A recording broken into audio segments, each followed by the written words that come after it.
Dear students, we are going to see the next paragraph. The idea of nationalism also developed through the movement to revive the Indian folklore. The Indian leaders, they started to think about how we can revive the Indian folklore. And in late 19th century India, nationalists began to record the folk tales sung by the bands, and they taught toured villages to gather folk songs and legends. The nationalist group, Indian National Congress, and the nationalist leaders, what they done, they started to collect the songs sung by different bards, and they went to the village to village by one villages, and what they done, they conducted, they made the people to gather there, and they started to sing that folk songs and legends. These tales, and they believed, gave a true picture of the traditional culture that had been corrupted and damaged by outside force. Outside force means here it is British force and British rule. And what happened? Our real culture, real tradition was damaged as well as corrupted by the British. What they said, we are illiterate, we don't know anything like that. They started to impose many things on India. And it was essential to preserve this folk tradition in order to discover one's national identity and restore the sense of pride in one's past. If we are understanding our own custom and our own tradition, and slowly we will find out our national identity, our each and every person's national identity. That's why we can restore the sense of pride in one's own past. We will get that feeling like that our past is very good like that. In Bengal, Rabindranath Tagore himself started to collect ballads, nursery rhymes, and myths, and led to the movement for the folk revival. And in Madras, Nathasa Shastri published a massive 4-volume collections of Tamil folk tales, that is the folklore of South India. And he believed that folklore was national literature. It was the most trustworthy manifestation of people's real thoughts and characteristics. The Shastri is saying like that the folklore, what it is the trustworthy manifestation of the people's real thoughts and characteristics. And in olden days, even we can see the farmers when they are working in the farming area, or the workers working in the other some work, they were singing together. They had a rhythm in their mind, and with that rhythm only they was working.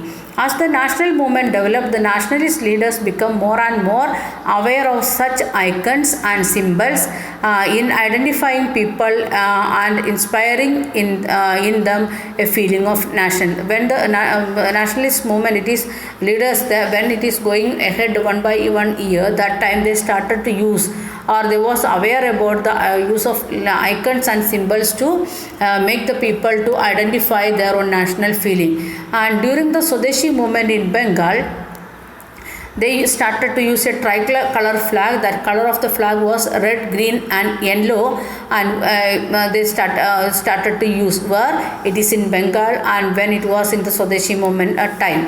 And it had 8 lotus representing the 8 provinces of British India, and a crescent moon representing Hindus and Muslims. What all things was there in that tricolor flag? We can see 8 lotus plus the crescent moon on that one, and it is the 8 lotus, it is representing 8 provinces of British India. As the same time crescent moon, it is showing the Hindus and Muslims people of India. By 1921, Gandhiji designed a Swaraj flag, that it was again a tricolor, and color was different, red, green it is same, and white it instead of yellow Gandhiji made it white, and had a spinning wheel in the center. In the center we can see spinning wheel representing in the Gandhian ideal of self-help. Means the Gandhian idea was means the self-reliant. We can help ourselves. In the spinning wheel, if we can weave our cloth also, like that each and every activity we can do for ourselves. That was his idea of self-help, and that he want to represent. For that purpose he made a flag in 1921. with a tricolor, that is red, green and white, and in the middle it is given the spinning wheel, and carrying the flag, holding it aloof during the marches become a symbol of the defiance. Means the people, those who are holding that flag, they started to feel like that they are working against the British rule, or they started to feel like that something proud thing they are doing. Another means of creating the feeling of nationalism was through reinterpretation of history. Very clearly want to understand, this is the third method what we used here in India, that is the reinterpretation of history. And by the end of the 19th century, many Indians had feeling that to instill a sense of pride in the nation, Indian history had to thought about differently. What the history made by British, that is entirely different. We want to understand in our own history in different way, like that in 19th century, end of the 19th century itself, leaders understood that one. The British saw Indians as, very clear, please underline that part, Indians as backward and primitive, incapable of governing themselves, and that was their idea about India. Whose idea? British people, about whom India, we are backward as well as primitive and incapable of governing themselves. And think about Britain is how much small country India was that time. India, at least the Pakistan, India and Bangladesh together, it was one country, means it is a large country. And those who came from small area, like one or two state of India, that area, and they are saying like that we are incapable of governing India. And in response, India began looking into the past and to discover India's great achievements, what all the achievements we are having in the time of Mughal Emperor or Delhi Sultanate before, or other people when they came to invade India that time, how we worked together, that things they started to rediscover. And they wrote about the glorious development in ancient times, when art and architecture, science and mathematics, religion and culture, law and philosophy, craft and trade had flourished. Many things we had our own. These all things corrupted or damaged by British people. This glorious time in their view was followed by the history of decline, and we are having the glorious time when the British people came here in India. It is a history of decline, which what history, our glorious time become declined in the time of British India, because India become colonized. These nationalist histories argued the readers to take pride in India's great achievements in the past and struggle to change the miserable condition of life under British rule. With the help of this interpreting of British history, what the writers, they are arguing to the people, we should take the pride of the India's great achievements in the past. At the same time, we want to struggle, or we want to fight to make changes in the situation, these miserable conditions. And now they are making us to be like slaves. That condition should be changed. These effort to unify people were not without problems. What all things we discussed, the 3 points we are discussing. First one, they are making the different means the figure and images they started to use, that is Bharat Mata and Vande Mataram, like that things. Again thinking about the folklore and collecting the different folk songs and using that one. Then started to use the flag and other things, means icons and symbols we started to use. Then fourth one, reinterpretation of history. So how this collective belongingness came to India, means all these 4 points detailed way you want to write. Then, even though these 4 types of effort were taken to make Indians unity, but there were some clashes between each and every group, because many social groups we having. This effort to unify people were not without problems.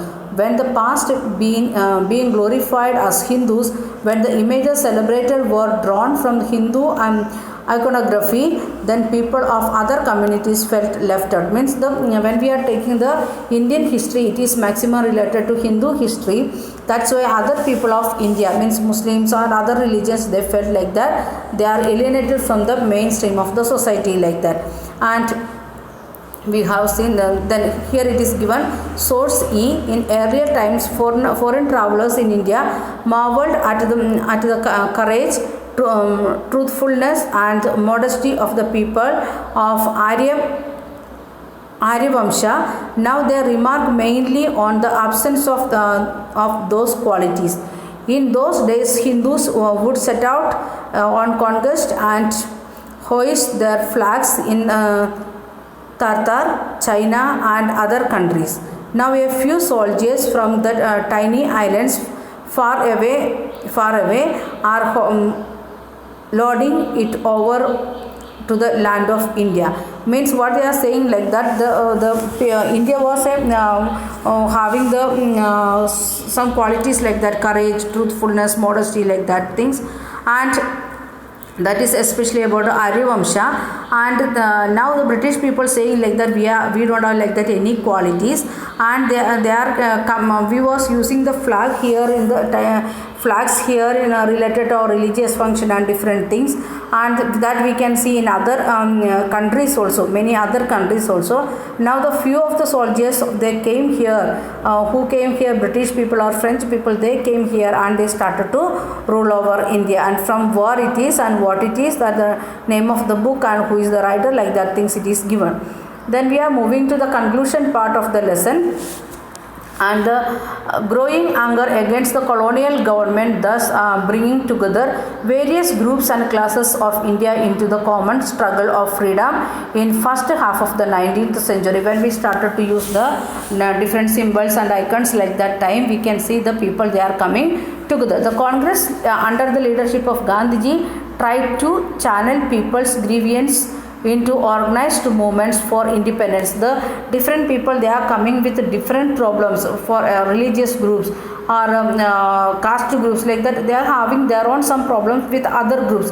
But what Gandhiji done, he channelized that all the grievance, all the their struggle or tension into a different way. That is, he started to organize different movements for independence, because they are coming to the same constitutive point, that is fight against independence. They won't think about their grievance.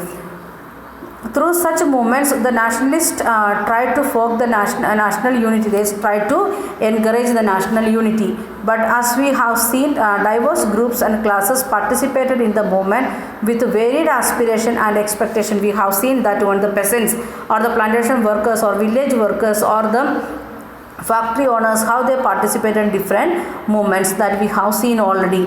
As their grievances were wide ranging, freedom from colonial rule also meant a different thing to different people. Even though they are having the grievance in their mind about these social differences and other things, at the same time people understood the colonial freedom from the colonial rule, that also in different way.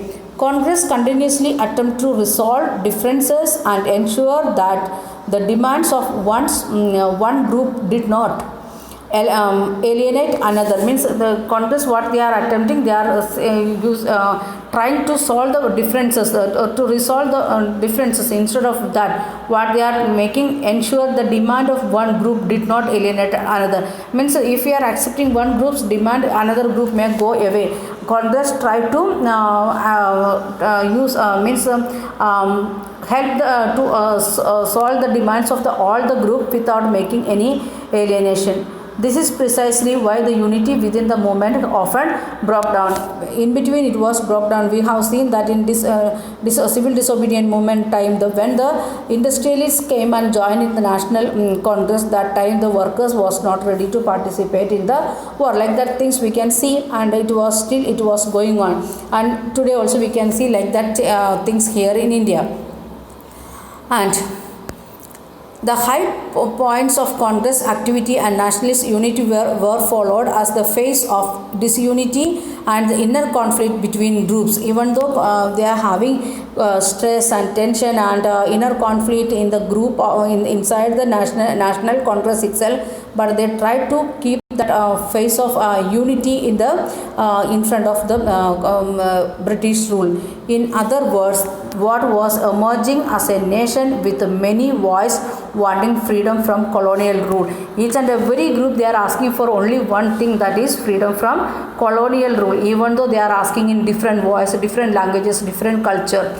And last point, it is the Quit India movement that we will continue in next video.